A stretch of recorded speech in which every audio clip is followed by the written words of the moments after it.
Why is it important to be honest? Do you think it would hurt more, or would it be easier to be honest with ourselves as opposed to being honest with other people? It actually takes more emotional intelligence for you to be able to tell the truth, especially when you've done something wrong, because then actually you've got to process the fact that you did something wrong. Your best friend stole the exam papers your class will be sitting next week from your teacher's office. The teacher asks if you know anything about the papers. How hard would you find it to tell the truth? Depends if I've studied or not. I'm not involved. It's really important that we need to start cultivating a habit of being truthful, to be honest and to stand on truth regardless of the consequences that may come our way.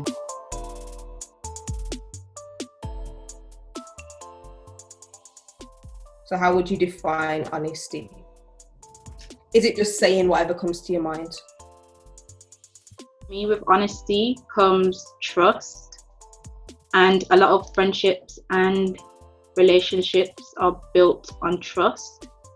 So even if the truth hurts, I feel like people will respect you for saying the truth and being honest about whatever it is. So why is it important to be honest? God hates lies. He calls lying an abomination. In the 10 Commandments, we're instructed that we shouldn't bear false witness. And the devil is the father of lies. So, I mean, it's very important, if we don't want to be following after the devil's example, that we are truthful. And if we want to be more like God, we need to be honest. Better to be honest or to spare someone's feelings? Or can you do both? You can do both. I think Shanisa said something key in the chat, which is you're allowed to say you don't want to answer that. So if someone's being fast and they're asking you questions about someone else and whatever, it's their secret, like sounds a bit rude, let me calm down. Not who are you, but like I just simply be kind, show Jesus' love towards people, and be like, it's not appropriate for me to answer that question. But I feel like sometimes we entertain people way too much. Yeah, that's true. I found a text in Proverbs 24 verse 26, and it says an honest answer is like a kiss on the lips. It doesn't say it's like a knife in the back or the spine. So it's a kiss on the lips, which shouldn't hurt. Should being honest hurt?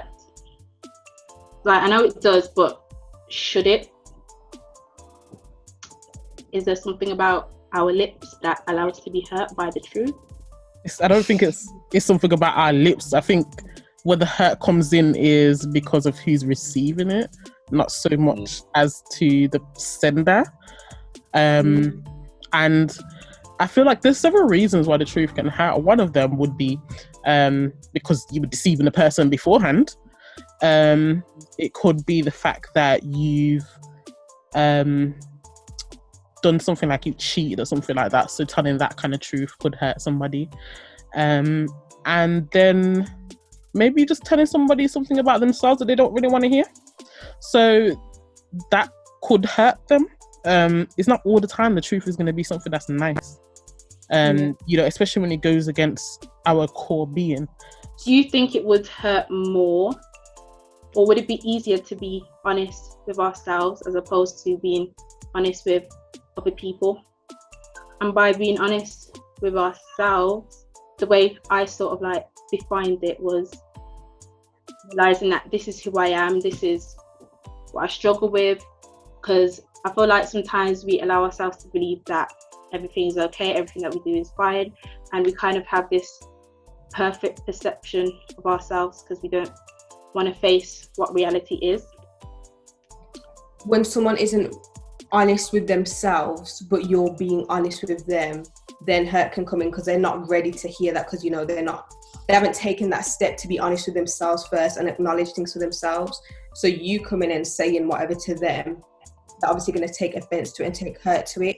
And also, like Joanne said in the chat, it's about the way that you say it as well and the place that it comes from. So if your honesty is coming from a place of love, then it's likely to be received in a negative way. But if your honesty is just coming in, you know, like a harsh, not from love, then, you know, obviously someone's going to take offense to it. Yeah.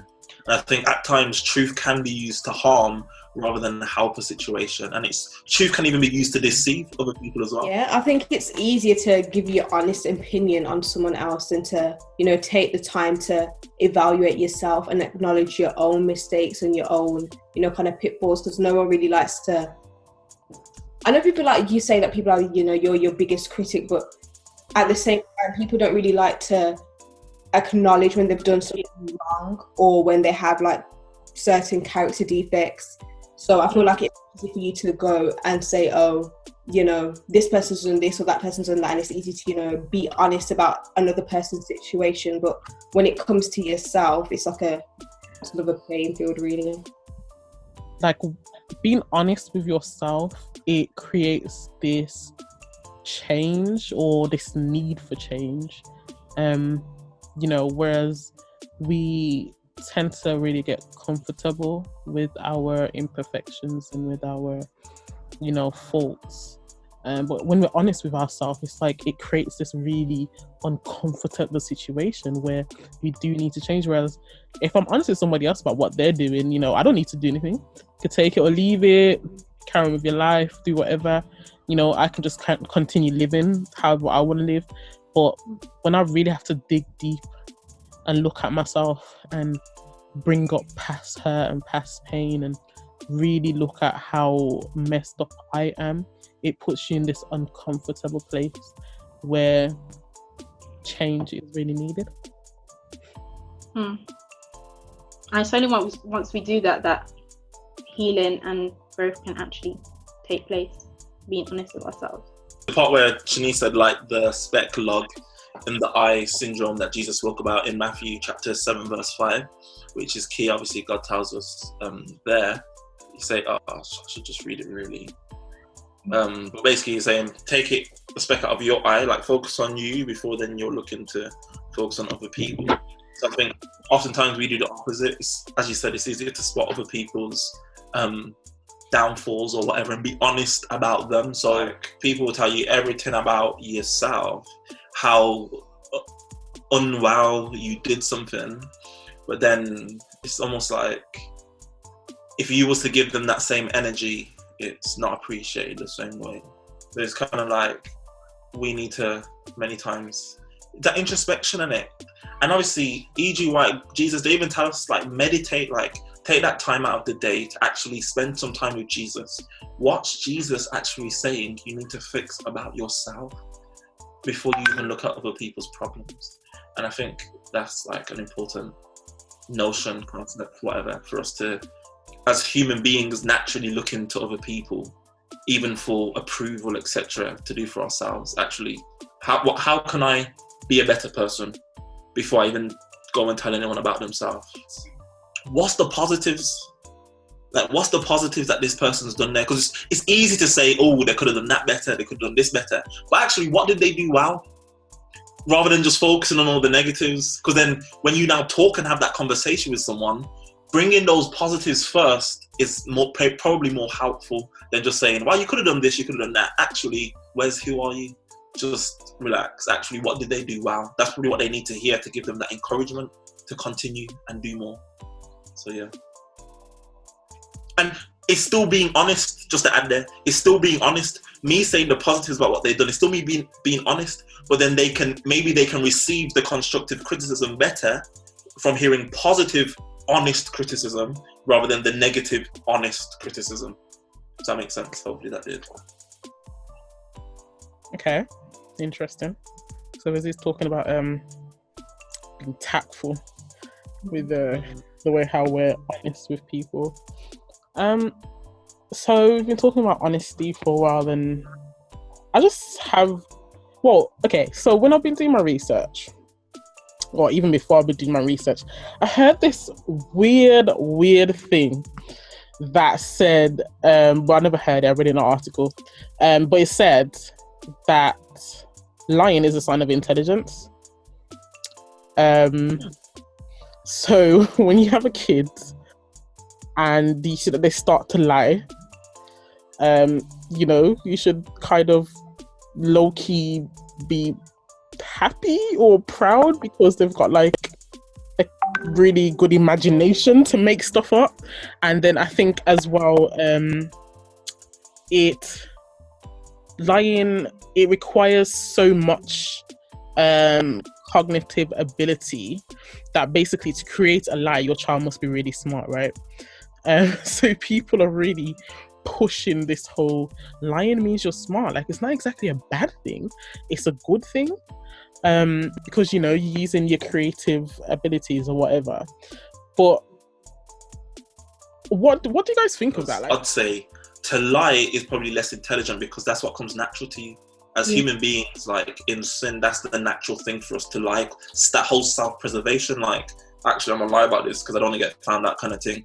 It actually takes more emotional intelligence for you to be able to tell the truth, especially when you've done something wrong, because then actually you've got to process the fact that you did something wrong, like properly, actually say, oh, I've been taught to be honest rather than lying, and then to choose that option still rather than what's natural to you. So I definitely think actually it probably takes a lot more intelligence to be able to tell the truth in situations than to lie. Okay, what's very interesting is the effects of lying on the human body, and obviously the opposite would be the effects of telling the truth. So there's this person who did this experiment with some adults to see basically what would be the effects of lying and telling the truth and stuff like that. Hold on. So it said that lying could lead to headaches, sore throats, feeling sad and stress. So it's thought to trigger the release of stress hormones. It increases your heart rate and blood pressure, and then stress then reduces your body's number of infection fighting white blood cells over the years, and then it contributes to lower back pain, tension headaches, a rapid heartbeat, can even lead to menstrual problems and infertility as well. There's so much research out there that's saying we're just naturally liars, and of course, you know, the carnal man is a liar. But when we look at our bodies and the effects of lying, it shows us that it's going against how God made us. So I read all the effects of lying. Telling the truth has the opposite effects. So one thing we mentioned earlier is that truth telling creates trust, and when we have trust, we have better relationships. Better relationships, that also affects the way how our bodies work. I think it's so important that we ask God for help when it comes to telling the truth, because so many of us, or you know, all of us have told a lie before. We've grown up lying, you know. The study that I looked at, it talks about children just naturally lying by the age of 2. We've all done it before. We need God's help in the little things, because a time is coming when only those who tell the truth will be able to make it to the kingdom, those who stand in the truth. The more we tell the truth, the harder it will be for us to be telling lies. And it's really important that we need to start cultivating a habit of being truthful, to be honest and to stand on truth regardless of the consequences that may come our way. Because I mean, let's tell the truth, people have lost their lives for telling the truth, and people very well will lose their lives for telling the truth. And we have to be able to say that regardless, I'm going to stand for what's right. It's so important that we remember that. So Proverbs 15 verse 1 says, "A gentle answer turneth away wrath, but harsh words stir up anger." And verse 4 says, "The soothing tongue is a tree of life, but a perverse tongue crushes the spirit." So it's really important to remember that, you know, we are called to be honest, but we're also called to love. So we need to remember that the way in which we talk to people, the way in which we, you know, portray ourselves is all important when we're considering, you know, being honest and, you know, what God is calling us to do.